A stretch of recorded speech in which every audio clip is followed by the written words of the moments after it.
Hi there, Zam here for NerdTube. Just finished watching Star Wars The Bad Batch Episode 5. This is my spoiler review. I'll also be giving you my overall thoughts, and let me give you that right now. I found the previous episodes of Bad Batch, apart from the pilot, to be very formulaic, with the Bad Batch having problems with their ship and having to land somewhere to deal with those problems. This episode was a little bit different because in episode 4, the last episode, we got to see Fennec Shand, the bounty hunter who's coming after Omega. So the Bad Batch want to know who this bounty hunter is. Now, we all know it's Fennec Shand. We all know that. But they don't know who her name is or anything about her at all. So they go to this planet where there's a person called Sid, and this person, Sid, has dealt with the Jedi in the past, so they believe it's somebody they can trust. Now, after trying to find out who Sid is, it's Omega who comes across Sid and points Sid out to the rest of the batch. Sid is the same species as Bosk, I believe.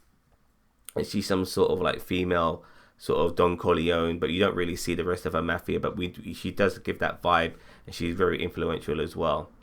She'll happily help the Bad Batch with whatever information they want, but she wants something in return. She wants them to go to the other side of the planet, break into this slave yard, and rescue a slave there called Moochie. It's a young kid called Moochie. So you kind of see that the Bad Batch now are now really becoming proper mercenaries. They always looked at themselves as soldiers fighting for a cause, but now they need money. They need to do favors for information, and so they're kind of going down the mercenary route. And it makes sense. They're very skilled individuals. Of course, they're going to go down the mercenary route. What else is there for them? When it comes to earning credits and getting information, being a merc is the best thing for them. So they go to the other side of the planet to get Moochie.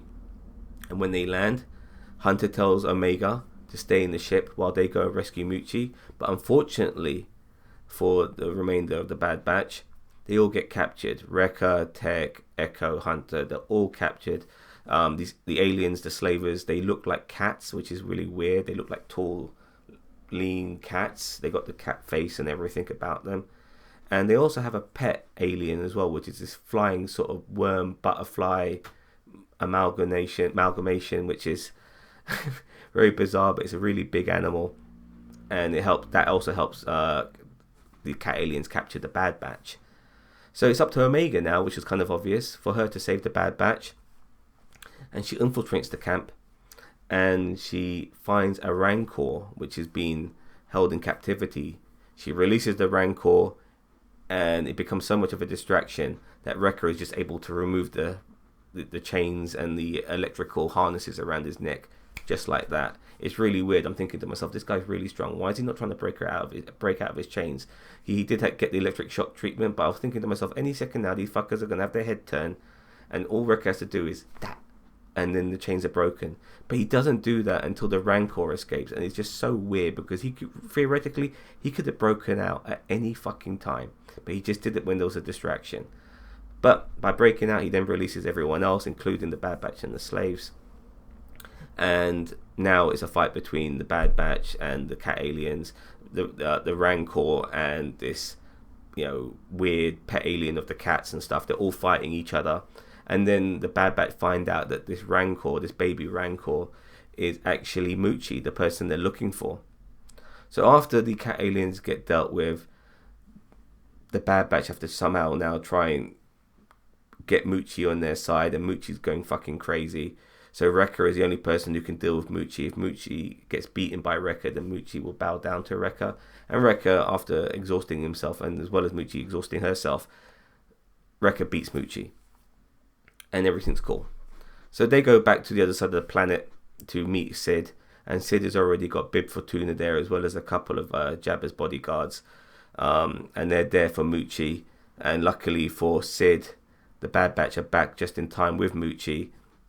They give Moochie to Bib. Bib fucks off. It kind of gives you an idea that this character of Moochie is the same alien or the same monster that Luke fought in Return of the Jedi and ended up killing. I believe that's Moochie. Nevertheless, Sid is happy that the Bad Batch have done the job. She pays them, and she also gives them information on Fennec Shand by, first of all, telling the Bad Batch that her name is Fennec Shand. Who hired her? Unfortunately for them, Sid can't give that information, but she doesn't know. But she does realise that the Bad Batch themselves must be worth something, because even if someone like even though Fennec Chan is like a new kid on the block, she's built herself a massive reputation in a short period of time. So if Fennec Shand is going after the Bad Batch, maybe the Bad Batch are worth something, which kind of raised Hunter's eyebrow, but he realized that this person Sid might double cross them, and that's how the episode ends. Okay, so on to the next mission. What is that? I don't know. So they got the information on Fennec Shand, but where did they go after that? I'm not so sure. But it just felt, I mean, this is feeling less grandiose with each episode and more serialized, which is something I'm not so happy with.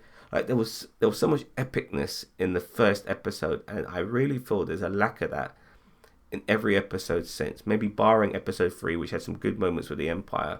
But I'm going to keep harkening on to that. The early stages of the Empire, the birth of the Empire, is way more fascinating than following the Bad Batch. I do like the Bad Batch. I do like Omega. She was absolutely adorable in this particular episode today. I loved every moment of her in this episode today. She was great. She wasn't the annoying Omega that she was in the previous episode. She was a lot better here. And I did find some of the elements in this particular episode to be a bit weird, with, as I said earlier, with Wrecker not removing himself from his chains when he could have a lot earlier. But nevertheless, I just don't know where we're going with this shit. It just feels so side mission-y that I'm getting fed up that we're not going after the main mission, and I don't even know what the fucking main mission is. I mean, these guys are just on the run at the moment. I don't even know what their purpose is. And you've got 16 episodes of this shit. I mean, by the time a purpose might come, it might be like halfway through, or maybe 3/4 of the way through this whole bloody saga, which is why I've always thought that 16 episodes is way too much. They could give us better story without all this side quest bullshit in half the time. Or if they wanted to, they could have given us, 3 or 4 episodes a week, which would have been a lot better. It would have been easier to digest than having it like this. Or they could have even made like each episode 1 hour long, like the first episode, which was like 71 minutes, but nevertheless that sort of length, so it feels more fulfilling and doesn't, so things don't feel rushed, and get some good character development for some of the other characters. We get some good information on the Empire and stuff like that. Just make it more fulfilling than all this side quest bollocks. It's going to be side quest bollocks, I pretty much feel for majority of this show, and I don't want that. I really don't. I'm liking it for what it is. At the same time, I'm just not getting fulfilled by it. I'll keep watching it for you guys though. Let me know what you guys think. Leave a comment, like, share, subscribe, all of that bollocks below. Let me know. Thank you very much for watching. Have a nice day. Take care. Goodbye.